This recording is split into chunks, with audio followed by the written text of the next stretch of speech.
in memory of young Joseph and Thomas, and in dedication to all the youths of this world who are born afflicted with an illness and suffer each day of their life in pain, born under a lucky star. The Master has put his angels in charge of us to watch over us wherever we go. A thought. The butterfly flies in the sky only after it learns to crawl on its belly. An introduction.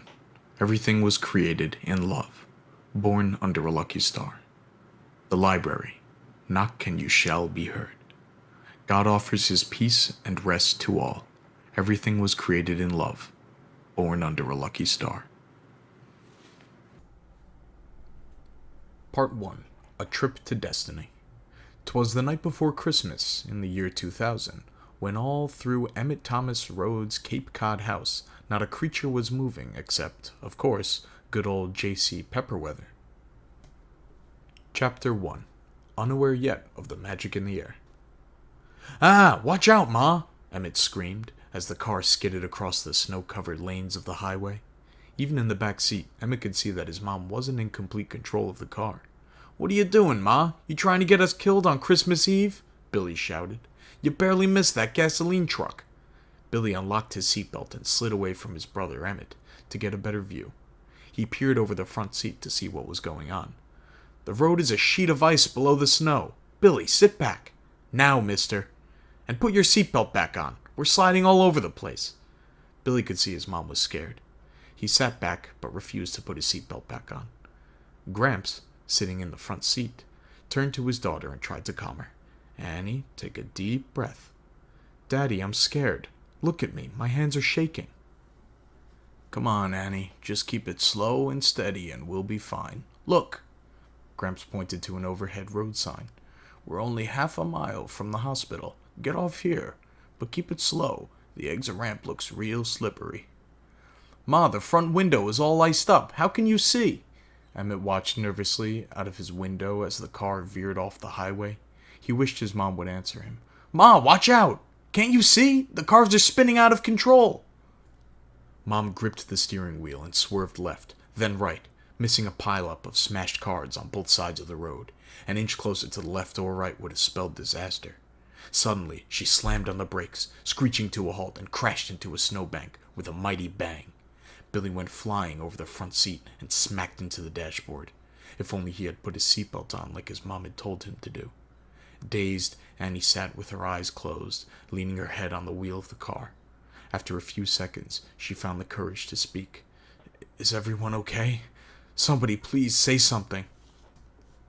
Billy was the first to speak as he looked up from under the dashboard, with a bump protruding from his forehead. He tugged on his mother's coat. "My head hurts a little, but I think I'm okay." "That was some nifty driving, Mom."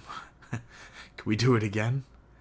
Annie looked down at her son in disbelief, shaking her head back and forth. "Are you crazy, Billy? Why wasn't your seatbelt on? You must have a loose screw jiggling in your brain. What's wrong with you? I mean, look at you. Your head's all scratched up. Here, put this tissue on your head. Stop the bleeding. I'm so incredibly mad at you. Oh my God, you could have killed yourself. You're grounded for the rest of your life. Now get back in the seat, mister." Don't get all bent out of shape, Mom." Billy lifted himself off the floor while holding the tissue to his head. "You make it sound like I was committing murder or something. I was just adjusting my seatbelt to make it tighter, you know." "You watch your tongue, young man," Gramps scolded. "I'm tired of your pranks and lies." He helped Billy climb back into the back seat next to his brother, who looked wobbly from the crash. "How you doing, Emmitt?" "I'm all right, Gramps. My head is racing, but I'm not hurt." Gramps sighed with relief. "It's a miracle we didn't crash into any other cars." He looked at Annie when he said this. "Good thing our guardian angels weren't napping on us." "You don't have to tell me, Dad." Annie took a deep breath to calm her shattered nerves. "But what do we do now?" "Hopefully our angels are working the overtime shift."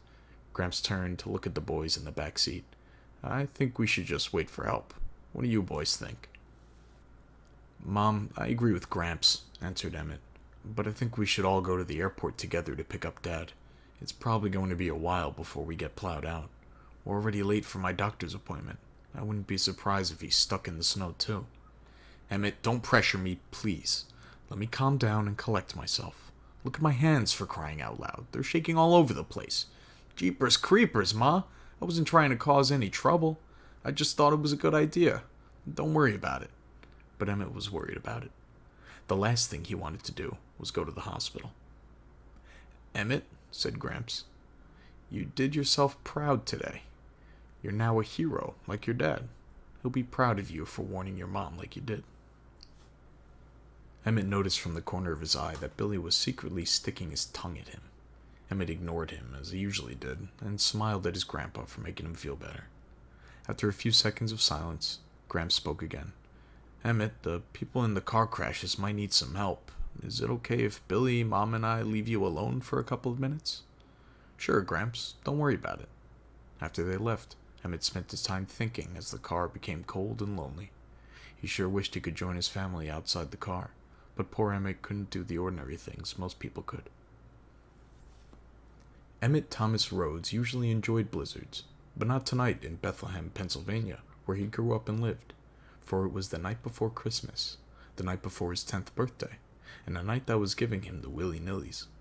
Emmitt's favorite night of the whole year was being ruined by this terrible trip to the hospital. The only thing Emmitt wanted right now was the warmth of his house and the comfort of his best pal, Jackson C. Pepperweather. And who is Jackson C. Pepperweather? Why, he's a dog. The best dog a boy could have.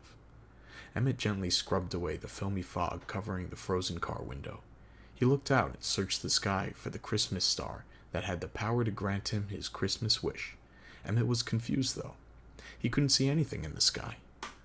Why would the sky want to hide his Christmas star?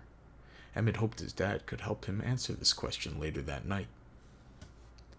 As the snow got higher and higher, Emmitt grew more and more worried. He worried if Dad's plane would be able to land safely from a starless sky. Worse, Emmitt convinced himself that it was going to be another downright dumpy blue night. But Emmitt was yet unaware of the magic in the air. Chapter 2.